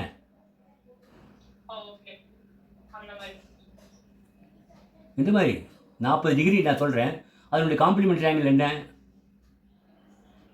50 டிகிரி. அப்படின்னா எந்த ஆங்கிள்ஸை கூட்டினா 90 டிகிரி வருதோ அந்த 2 ஆங்கிள்ஸுக்கு பேர் காம்ப்ளிமெண்ட்ரி ஆங்கிள்ஸ்னு பேர். ஒன்றுடைய குறையை இன்னொன்று தீர்த்து வைப்பது. இப்போ நீங்கள் கடைக்கு போகணும், ஸ்கூலோ காலேஜ் படிச்சுட்டு இருக்கீங்க, உங்களுக்கு ஒரு பென் வாங்கணும், 100 ரூபா அந்த பேனா விலை. உங்கள் கையில் 90 ருபீஸ் இருக்குது. எவ்வளோ இருக்குது உங்கள்கிட்ட? 90 ருபீஸ் இருக்குது. இன்னும் எவ்வளோ வேணும் வாங்கிறதுக்கு? அம்மாட்ட போய் என்ன கேட்குறீங்க? Mamma, I want to buy a pen, I have 90 rupees. The cost of the pen is 100 rupees. Give me 10 rupees as compliment. அப்படின்னா எனக்கு அந்த விட்டு போன அந்த தொகையை கொடு, அதுதான் அந்த 10 ரூபாங்கிறது தான் காம்ப்ளிமெண்ட். புரியுதா? இதான் முழுசாக ஒன்று அடைய எது கொஞ்சம் தேவையோ அதுக்காக 10 ரூபா கையில் வச்சு 90 ரூபா கொடுன்னு கேட்கக்கூடாது. புரியுதா? அதுக்கு மொத்தமாகவே 100 ரூபா மாட்டே கட்டலாம் இல்லையா? ஸோ ஏதோ ஒன்று கொஞ்சம் குறையுது, தொக்குன்னு சொல்லுவாங்க, கொஞ்சம் அது இருந்தால் நல்லாயிருக்கும். என்ன இது நல்லா இருக்கா? அந்த தொட்டுக்கு பண்ணுறோம் சப்பாத்திக்கு ஏதோ சப்ஜி ஏதோ பண்ணுறாங்க இல்லையா, எப்படி இருக்குது? சார் நல்லா இருக்குது, but I want salt as compliment. இப்போ எங்கள் வீட்டுக்கு வரீங்க, சப்பாத்திக்கு ஏதோ கொடுக்குறாங்க, குருமாவோ ஏதோ ஒன்று, பேர்லாம் தெரியாது, நான் எல்லாத்தையுமே கூட்டுருவேன், திட்டுவாங்க வீட்டில். அதை சப்ஜி ஏதோ கொடுக்குறாங்க, ஆலு மசாலாவா ஏதோ ஒன்று, எப்படிமா இருக்குன்னு என் ஒய்ஃப் கேட்குறாங்க. அம்மா நீ புதுசாக வந்திருக்கேன், எப்படி இருக்குது? நல்லா இருக்காண்டி, கொஞ்சம் I want salt as compliment. அப்படின்னா என்ன, கொஞ்சம் உப்பு கம்மியாக இருக்குது. அப்போ அந்த தொக்கு, அதாவது கொஞ்சம் அது தேவை இருந்தால் சூப்பர். நீங்கள் நல்லா பண்ணியிருக்கீங்க, அதை நான் குறை சொல்லலை, நல்லா இருக்குது. கொஞ்சம் எங்கள் வீட்டில் எங்கள் அம்மா கொஞ்சம் உப்பு போடுவாங்க. அப்போ நீங்கள் என்ன சொல்லணும் இங்கிலீஷில்? Mummy your sabzi, your masala is good, aloo masala is good, but I want little salt as compliment. அப்படின்னா அதை என்னை பொறுத்த வரைக்கும் அது பூர்த்தியாக என்ஜாய் பண்ணுறதுக்கு கொஞ்சம் உப்பு இருந்தால் நல்லாயிருக்கும். இப்போ அர்த்தம் புரியுதா உங்களுக்கு? அது இது இப்போ ஒரு கல்யாணத்துக்கு போகிறீங்க, ஐ மீன் வெட்டிங் போகிறீங்க, கவரில் 100 ரூபா 200 ரூபா வைக்கிறீங்க, என்ன எழுதுறீங்க? Best compliments from missus Shalini. அங்கே யார் வாங்கிக்கிறாங்க அவங்க பேர் எழுதக்கூடாது. சில பேர் என்ன தப்பு பண்ணுறாங்கன்னா, கல்யாண பையன் பேர் கோபால்னு வச்சுங்க, அந்த கவர்லேயே கோபால்னு எழுதி கொடுத்துருவாங்க. அவங்க கவரை பிடிச்சி பார்த்த உடனே யார் கொடுத்தாங்கன்னு தெரியுமா? அது என் பேரே போட்டுருக்கு, யார் கொடுத்தாங்கன்னு தெரியலையே. இது நிறைய பேர் பண்ணுற தப்பு, புரியுதா? ஸோ ஒரு காம்ப்ளிமெண்ட்ஸ் எழுதும்போது உங்கள் பேர் எழுதணும், அங்கே அவன் பேர் முக்கியம் இல்லை. அவன் கையில் கொண்டு போய் கொடுக்குறீங்க, இன்னும் வேறு யார்ட்டையும் கொடுக்கல, ரோட்டில் போகிற ஆள்கிட்ட கொடுக்கல, யார் கல்யாணம் பண்ணிக்கிட்டானோ அந்த பையன் அவங்களோட காலேஜில் படித்தவன். ஸோ நீங்கள் என்ன பண்ணுறீங்க, ஒரு கவரில் 200 ரூபா போட்டு அந்த கவரை சீல் பண்ணிவிட்டு, பெஸ்ட் காம்ப்ளிமெண்ட்ஸ் ஃப்ரம் மிஸ்ஸஸ் ஏதோ ஒன்று, உங்கள் பேர் உமா ஷாலினி ஏதோ ஒரு பேர், அப்படியே அர்த்தம். வாழ்த்துக்களோடு இந்த பணத்தை நான் கொடுக்கிறேன். கொடுக்கப்பட்ட ஆள் பேர் ஷாலினி. யார் கொடுக்குறாங்களோ அவங்க பேர் முக்கியம் இல்லை, ஏன்னா நீங்கள் டைரெக்டாக பார்த்து கொடுக்குறீங்க. நீங்கள் ஒன்றும் தபால் அனுப்பலை, தபால் அனுப்பும்போது தான் அட்ரஸோடு கரெக்டாக அனுப்பணும். நீங்கள் நேராக பார்த்து ஒருத்தர் கொடுக்குறீங்க, அதை பற்றி கவலையே இல்லை, அவர்கிட்ட தான் போகுது. உங்களுக்கு ஏதாவது சந்தேகம் இருக்குமா? ஐயோ நான் ஆட்டை கொடுத்தேன் அப்படின்னு கேட்க மாட்டீங்க, கல்யாணம் பண்ணிட்டு தான் கொடுத்தேன் நான். ஸோ டைரெக்டாக பார்த்து கொடுக்குறீங்க, உங்கள் கண் பார்வை இருக்குது. ஸோ அது ஒரு ப்ரூஃப், ஃபுல் ப்ரூஃப்மாங்க இங்கிலீஷில். ஸோ அதில் சந்தேகம் இல்லாத ஒரு ப்ரூஃப். நான் போய் கல்யாண பையன் கையில் தான் கொடுத்தேன், அங்கே இருக்கிற வேலைக்காரன்ட்ட கொடுக்கல அப்படிங்கிற மாதிரி. ஸோ காம்ப்ளிமெண்ட்ஸ் ஃப்ரம், இது வாழ்த்துக்கள். இது கொஞ்சம் தேவையான விஷயம். ஸோ உங்களுக்கு கணக்கு தெரிஞ்சால் காம்ப்ளிமெண்ட்ரி ஆங்கிள், சப்ளிமெண்ட்ரி ஆங்கிள்ஸ்னு 2 இருக்குது. சப்ளிமெண்ட்ரி ஆங்கிள்ஸ்னால் 180 டிகிரி வரும் கூட்டினா. சப்ளிமெண்ட்ரி ஆங்கிள்ஸ்னால் 180 டிகிரி, சர்க்கிள் 360 டிகிரி. நீங்கள் சயின்ஸ் கிராஜுவேட் தானே? அதுதான் பண்ண கண்டிப்பாக தெரிஞ்சிருக்கும், மேத்தமெட்டிக்ஸ் இருக்கே இல்லை இல்லையா? ஸோ காம்ப்ளிமெண்ட்ரி ஆங்கிள்ஸ்னு சொன்னால் 40 டிகிரிக்கு 50 டிகிரி, 50க்கு 40, 60க்கு 30, 70க்கு 20, அந்த மாதிரி தான் இருக்குது. இப்போ புரியுதா உங்களுக்கு? நாளைக்கு இந்த 2 வேர்டு எப்படி யூஸ் பண்ணுறது தனியாக வரக்கூடாது. ஒரு கல்யாண பத்திரிகையில் இதில் இப்போ கவரில் பெஸ்ட் காம்ப்ளிமெண்ட் ப்ரோக்ராம் எல்லை எழுதணும், இதை எழுதக்கூடாது. புரியுதா?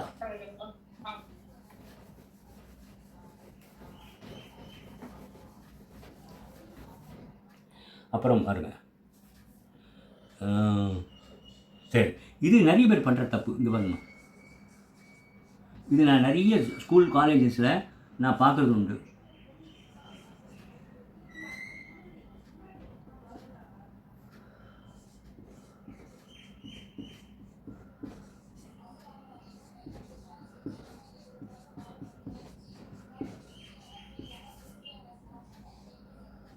இங்கிலீஷில் இந்த 3 வேர்டு தான் எல்லாரையும் குழப்பறது. நிறைய படித்தவங்கள 2 டிகிரி வாங்கினவங்க கூட குழப்பற வார்த்தை. காரணம் என்னென்னா சரியாக நம்ம கற்றுக்கல. இப்போ இன்றைக்கி we are going to learn it in the correct way, acceptable way. இது என்ன ஸ்பெல்லிங்? இது எப்படி படிக்கணும்? கேரியர். இது பாருங்க, கேரியர். கேரியர் என்ன? எடுத்து செல்லக்கூடிய, கையில் எடுத்துன்னு போகலாம். பைசிக்கிள். ஏமா இந்த சாப்பாடு எப்படி இருக்கும்? அம்மா என் சைக்கிளில் பைசிக்கிளில் ஒரு டப்பா இருக்குது, I can carry it, carrier இருக்குது, அதில் எடுத்துன்னு பாருங்கள். இது என்ன பாருங்கள், சொல்லிக்கு பாருங்கள். அதான் கொரினா விசாரிக்கிறது. இதுதான் நிறைய பேர் பண்ணுற தப்பு. இது கொரியர் இல்லை. டு கொரினா விசாரிக்கிறது, QUERY.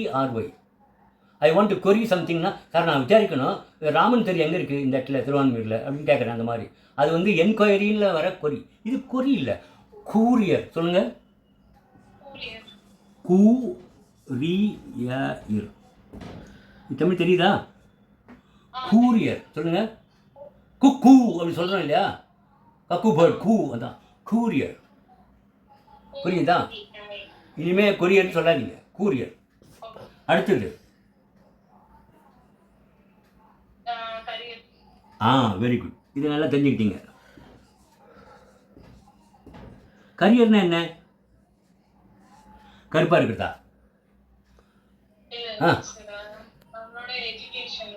ஒரு டிகிரியாக தான் முடிச்சோடனே வாழ்க்கையை எப்படி செலுத்துறது, எப்படி நம்ம ஏர்ன் பண்ணுறது, ஃப்யூச்சர் பிளான் பேர். கரியர்னு சொன்னால் ஃப்யூச்சர் பிளான். இப்போது இனிஷியலாக நீங்கள் இங்கிலீஷ் கற்றுக்கும் போது கவனிங்க, கேரியர் சொல்லுங்கள், கேரியர், கூரியர்,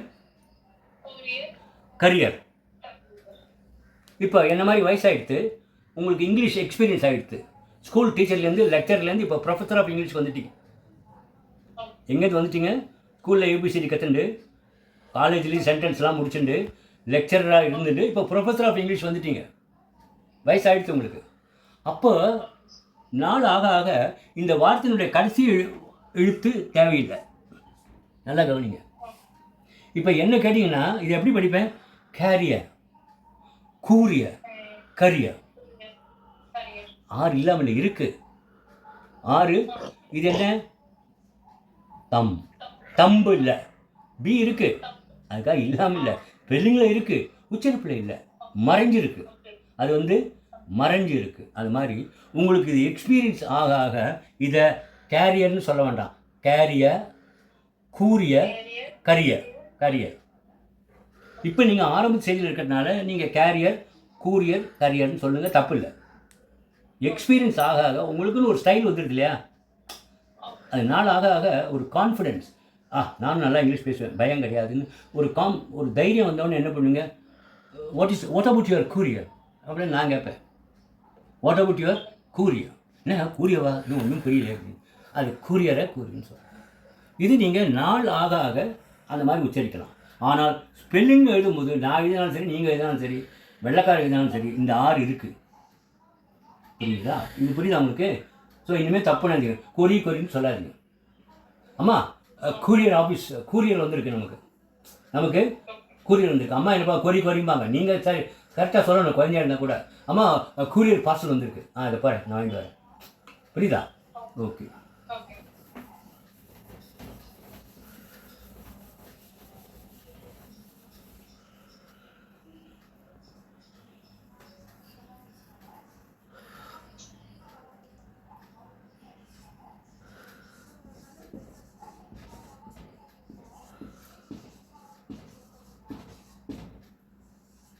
இந்த ரெண்டு வேர்டு பாருங்கள், ஸ்பெல்லிங் பாருங்கள். COMA எப்படி படிக்கணும்? அதை கோமான்னு சொல்கிறோம், ஆக்சுவலாக கோமான்னு சொல்கிறது தப்பு, கோம. இது COMMA, கமா. கோம ஸ்டேஜ்னா சொல்ல முடியாது, இன்றைக்கி நாளைக்கு டிக்கெட்னு அர்த்தம். கோமா ஸ்டேஜ்னா என்ன? கடைசி நிலை. உழைச்சா ஆச்சரியம்.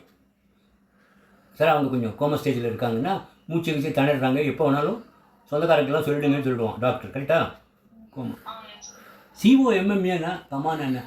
கார் புள்ளிம்பாங்க தமிழில். கொஞ்சம் கேப் இருக்குது. Ram, comma, Ravi and Gopal came to my house yesterday. எப்படி சொல்கிறீங்க?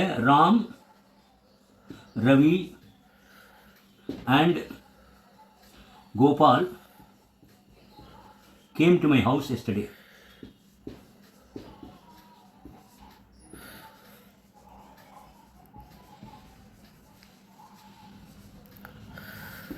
இங்கே கமா ஏன் போடுறீங்க? ராம் ரவி அப்படின்னு எழுதிட்டா ராம் ரவின்னு ஒரு பேராகிடும். ஒரு ஆள் பேர் இருக்குது, ஒரு ஆள் பேர் ராம் ரவியோன்னு. அந்த சந்தேகம் வராது இருக்கத்தான் இங்கே கமா போடணும்.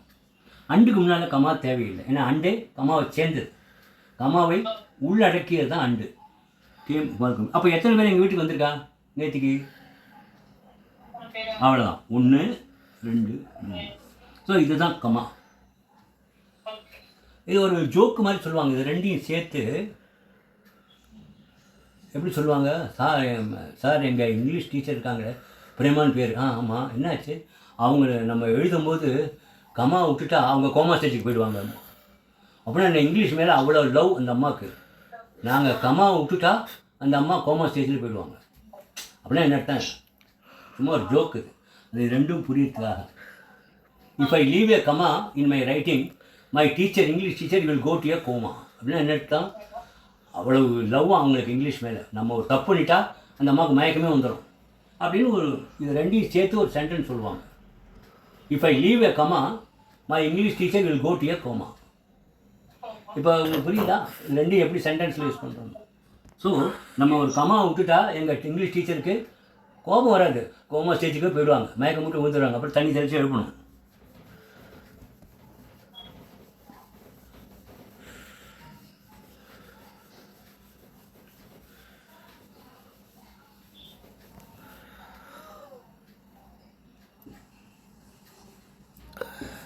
இது படிங்கம்மா.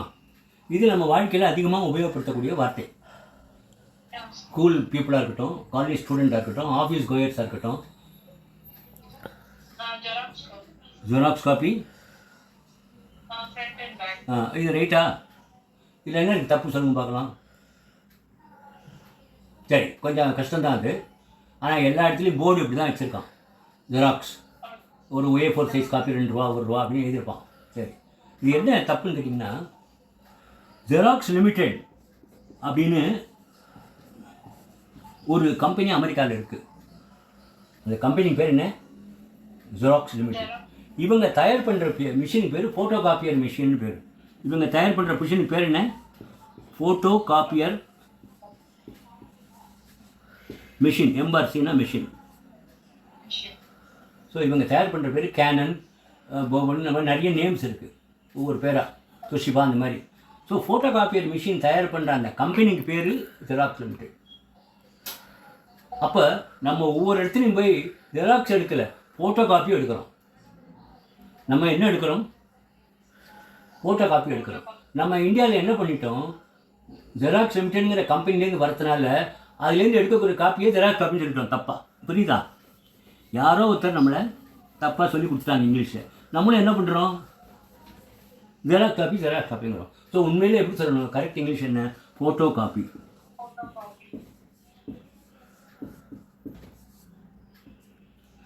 சாலினி எங்கே போகிறேன் அப்படின்னு கேட்குறாரு உங்கள் ஹஸ்பண்ட். இல்லைங்க, என்னுடைய காலேஜ் சர்டிஃபிகேட்டை 4 ஃபோட்டோ காப்பி எடுக்கணும், 4 ஃபோட்டோ காப்பி எடுக்கணும், 4 ஜெராக்ஸ் காப்பி எடுக்கணும்னு சொல்லக்கூடாது. இப்போ புரியுதா உங்களுக்கு? ஜெராக்ஸ்னு சொல்கிறதுக்கு ஏன் அர்த்தம்? ஜெராக்ஸுங்கிறது நல்ல வார்த்தை, அந்த கம்பெனிக்கு பேர். அவன் தயார் பண்ணுற பொருள் பேர் என்ன பேர்? ஃபோட்டோ காப்பின்னு பேர். அதாவது ஒரு ஒரிஜினல் வச்சா அதே மாதிரி ஒரு டூப்ளிகேட் வந்துடுது. கலர்னால் கலரில் வரும், பிளாக் அண்ட் ஒயிட்னா black and white. Photo copy. இது ஒரு தப்பாச்சா? ஜெராக்ஸுங்கிற வார்த்தைக்கு பதிலாக ஃபோட்டோ காப்பின்னு சொல்லணும். ப்ளூரலாக இருந்தால் ஜெராக்ஸ் காப்பீஸ்ன்னு தப்பாக சொல்கிறது ஃபோட்டோ காப்பீஸ்ன்னு சொல்லணும். அப்போ PIESன்னு வரும், ஒய் போயிடும். புரியுதா? ஒய் போயிடும். ஓகே, சரி. இப்போ அடுத்து என்ன சொல்கிறீங்க? 2 பக்கம் இருக்குது, இங்கே பாருங்கள். இது கண்ணி தெரியுதா புக்கு? இல்லை, எத்தனை பக்கம் இருக்குது? இங்கே இருக்குது, இங்கே இருக்குது. ஏதோ பிரிண்ட் ஆகிருக்கு. இது ஏதோ லெசன் நினச்சிங்க, ஏதோ ஒரு லெசன். இதை நீங்கள் என்ன சொல்கிறீங்க இங்கிலீஷில்? அந்த கடைக்கு போய்ட்டு முதல்ல இங்கிலீஷ் கரெக்டாக தெரிஞ்சுக்கிட்டீங்க. அம்மா சார் எனக்கு ஒரு ஃபோட்டோ காப்பி வேணும். இந்த பேப்பர் அம்மா. ஆமாம்மா. என்ன சொல்லுவீங்க அங்கே போய்ட்டு? 2 வேணும் உங்களுக்கு. நீங்கள் சொல்கிற இங்கிலீஷ் என்ன? Front and back. இதில் எது ஃப்ரண்ட்டு?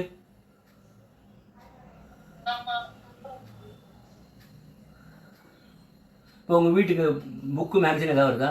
நியூஸ் பேப்பர் வருமா? அண்ணா தம்பி யாராவது இருக்காங்களா? சரி, டெய்லி ஹிந்து பேப்பர் எடுத்து வச்சுங்க ஒரு உதாரணத்துக்கு.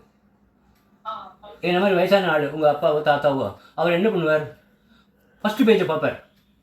விலைவாசி ஏறி இருக்கா, பிரைம் மினிஸ்டர் என்ன சொல்கிறார், சீஃப் மினிஸ்டர் என்ன சொல்கிறார், நம்ம தமிழ்நாடு எப்படி இருக்குது, டெல்லி எப்படி இருக்குது, என்ன நடக்கிறது, மழை பெய்யுறதா இல்லையா, அது பார்த்துப்பார். உங்கள் தம்பியாக இருந்தால் கிரிக்கெட் ஆடுவான் நல்லா தம்பி, அவன் ரொம்ப பிடிக்கும். என்ன சுற்றுறது ரெட் கலெக்ஷன் கரெக்டாக இருக்காமா? இப்போ விஷன் கிளியராக இல்லை. சரி, அவன் தம்பி இருக்கான், ஸ்கூலோ காலேஜ் படிக்கிறான். அவனுக்கு கிரிக்கெட்டில் ரொம்ப இன்ட்ரெஸ்ட்டு. அவன் ஹிந்து பேப்பரை டக்குன்னு எடுத்துகிட்டு போய் எந்த பேஜை பார்ப்பான்? 24 பேஜை பார்ப்பான். ஏன்? தெண்டுல்கர் எவ்வளோ ரன் எடுத்தான், அவனை சாப்பாடு போட போகிறான். சாப்பாடு போட போகிறது உங்கள் அப்பா. இருந்தாலும் அவனுக்கு கிரிக்கெட்டில் ஆர்வம். 20வது பேஜ் எடுத்து பார்க்குறான். தெண்டுல்கர் எத்தனை ரன் எடுத்தான், கவாஸ்கர் எவ்வளோ எடுத்தான், கபில் தேவ் எவ்வளோ எடுத்தான். ரொம்ப முக்கியமாக அது, அவனுக்கு அது முக்கியம். ஸோ ஒரு புஸ்தகத்தை நீங்கள் என்கிட்ட கொடுத்தீங்கன்னா, குமுதம் புஸ்தகம் கொடுத்தீங்கன்னா, எடுத்தோடனே கதையை பார்க்குற ஆள் இருப்பாங்க பொம்பளைங்க. அந்த ஸ்டோரி என்னாச்சு, கடைசியில் என்னாச்சு, துப்பாக்கி காமிச்சா சுட்டுட்டானா இல்லையா அப்படின்னு அந்த பேஜை போய் பார்ப்பீங்க முதல்ல. ஆக்சுவலாக நீங்கள் என்ன பண்ணணும், 1ஆம் நம்பர்லேருந்து தானே கடைசிக்கு போகணும். எப்படி பார்த்தா மாடிப்படி ஏறணும், 30 ஸ்டெப் இருக்குது உங்கள் வீட்டுக்கு போகிறதுக்கு. 30வது ஸ்டெப்புக்கு நான் எடுத்தோன்னு வர முடியுமா? மேஜிக்கில் தான் வரணும், ஒரு ஸ்டெப்பாக போகணும். ஆனால் அதே மாதிரி ஒரு புக்கே மேக்ஸினும் ஒரு பேஜாக தான் நீங்கள் படிக்கணும்னா உங்களுக்கு பொறுமை இருக்குமா? இருக்காது. என்ன பண்ணுவீங்க? அதெல்லாம் அப்புறம் பார்த்துக்கலாம் சார், எனக்கு 20வது பேஜ் கொடுங்க, அந்த கதையில் என்ன ஆச்சு தெரியல, அவன் துப்பாக்கி காமிச்சா சுட்டானா இல்லையா, அதை நான் படிக்கணும். அப்போ இந்த நோட் புக்கையோ எந்த பேஜ் வேணாலும் நீங்கள் பார்ப்பீங்க. அது சட்டப்பிரகாரம் தப்பாக ரைட்டா? லா பிரகாரம் உங்களை அரெஸ்ட் பண்ண முடியுமா போலீஸ் வந்து? இல்லை, நீங்கள் மேக்சின் எடுத்தோன்னு முதல் பேஜ் பார்க்காத எல்லாத்தையும் யாரும் கிட்ட வர முடியாது. Even husband cannot. எனக்கு அந்த பேஜ் பிடிச்சிருக்கு, நான் பார்க்குறேன். அப்போ உங்களுக்கு ஒரு புத்தகத்தை எடுத்துட்டா இதை ஃப்ரண்ட்டு இது பேக்குன்னு சொல்லலாமா, அல்லது இதை ஃப்ரண்ட்டு இதை பேக்குன்னு சொல்லலாமா? ரெண்டும் எனக்கு ரெண்டுமே ஃப்ரண்ட்டு தான், ரெண்டுமே பேக்கு தான். புரியுதா? எனக்கு ரெண்டுமே ஃப்ரண்ட்டு தான், ரெண்டுமே பேக். அதனால தான் வெள்ளைக்காரன் என்ன பண்ணுறான், இந்த ஒரு பேப்பரை பொறுத்த வரைக்கும் 2 பக்கம் இருக்கு இல்லையா? எந்த பேப்பர் எடுத்தாலும் 2 பக்கம் இருக்கா இல்லையா? அதில் ஃப்ரண்ட்டு பேக்குன்னு ஏன் சொல்கிறேன்? நான் எடுத்தோன்னு இப்படி பார்க்குறேன் புக்கை. முதல் பேஜ்லேருந்து பாருங்கள் சார், கடைசி பேஜை பார்க்குறேன். எனக்கு கடைசி பேஜில் இது எழுதினது யார், எங்கே கிடைக்கும் அது பார்க்குறேன், என்ன வேலைன்னு. நீங்கள் வேணால் முதல்ல பாருங்கள், இதில் ஒன்றும் தப்பு கிடையாது. ஸோ நீங்கள் டீப்பாக அதை புரிஞ்சுக்கணும். அதுக்கு தான் நான் சொல்கிறேன். இவ்வளோ நான் சொல்ல தேவையில்லை, அதை அண்டர்ஸ்டாண்ட் பண்ணுறதுக்காக தான் இவ்வளோ சொல்கிறேன். அப்போது இந்த பேப்பரை நீங்கள் கொடுக்குறீங்க என்கிட்ட, 2 பக்கம் பிரிண்ட் இருக்குமா ஒரு பேப்பர்? நான் எப்படி பார்த்தா உங்களுக்கு என்ன சார், இங்கேருந்து தான் இந்த கதை ஆரம்பிக்குது, என்னமோ இங்கே பார்க்குறீங்க, அது நீ சொல்லாதமா, இஷ்டம் அது பார்த்து. அப்போ வெள்ளைக்காரன் என்ன சொல்கிறான், ஒரு பேப்பரில் 2 பக்கமும் பிரிண்ட் ஆகிருந்தால் ஃப்ரண்ட்டு பேக்குன்னு சொல்லாத, பேக் டு பேக்குன்னு சொல்லுங்கிறான்.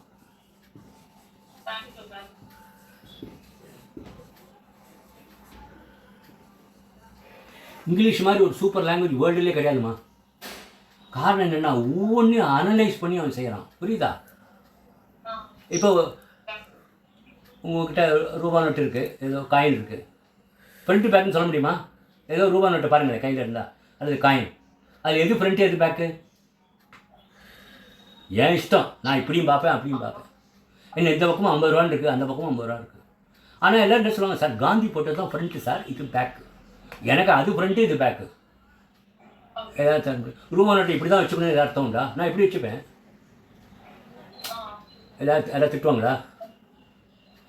காந்தி பக்கமாக வரதை அடிக்க வச்சுலான்னு, காந்தி இப்படி வச்சுலான்னு, அது இதுவும் 50 ரூபா தான், அதுவும் 50 ரூபா. ஸோ ஃப்ரண்ட்டு பேக்குன்னு ஒன்று கிடையாது, ரெண்டுமே ஒன்றுக்கொன்று பின்னால்.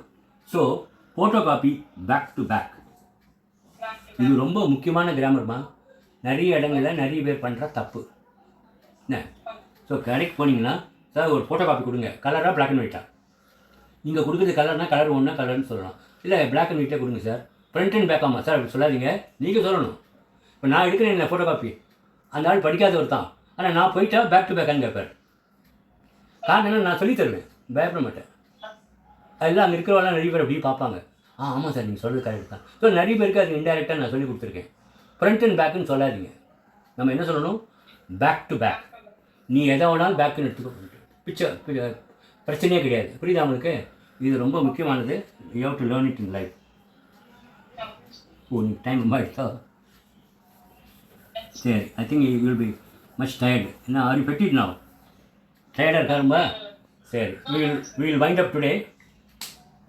அப்புறம் வந்து உங்கள் மெயில் ஐடி நான் ஒரு ஆர்டிக்கல் அனுப்புகிறேன். நீங்கள் டாக் டு யுவர் ஹபி ஆல்சோ. நாளைக்கு அவங்க முடிஞ்சால் அதில் பிரிண்ட் அவுட் ஒன்று எடுத்துங்க. ஏன்னா இப்போ நீங்கள் டேரெக்டாக வராதுனால, புரியுதா? ஒரு காப்பி எடுத்து வச்சுங்க. உங்கள் மெயில் ஐடி சொல்லுங்கள், நான் அனுப்புகிறேன். ஓகே. இப்போ போக போக இனிமேல் இதெல்லாம் இருக்காது, சென்டென்சஸ் தான், பேசுகிறது தான் இனிமேல். அப்போ ஒரு கான்ஃபிடென்ஸ் வரும் உங்களுக்கு. நடுவில் ஸ்பெல்லிங் கேட்பேன், தைரியமாக சொல்ல தெரியணும். இது வரைக்கும் கற்றுனது எப்படியும் ஒரு 50-60 வார்த்தை பார்த்துருப்போம். ஆச்சா, நீங்கள் இந்த கோர்ஸ் முடிகிறதுக்குள்ளே you to learn minimum 500 words. அது தெரிஞ்சாலே இங்கிலீஷ் நீங்கள் டான்ஸ் ஆடலாம். 500 வேர்ட்ஸ், கரெக்ட் ஸ்பெல்லிங், ஆக்சென்ட்டு, யூஸோட தெரிஞ்சால் நீங்கள் you are the queen. Okay, சரிம்மா, thank you. You wait for the thing. நான் அனுப்புகிறேன். மெயிலில் ஒரு அவுட்புட் எடுத்து வச்சுங்க, அது ரொம்ப யூஸ்ஃபுல்லாக இருக்கும். ஓகே, சரி.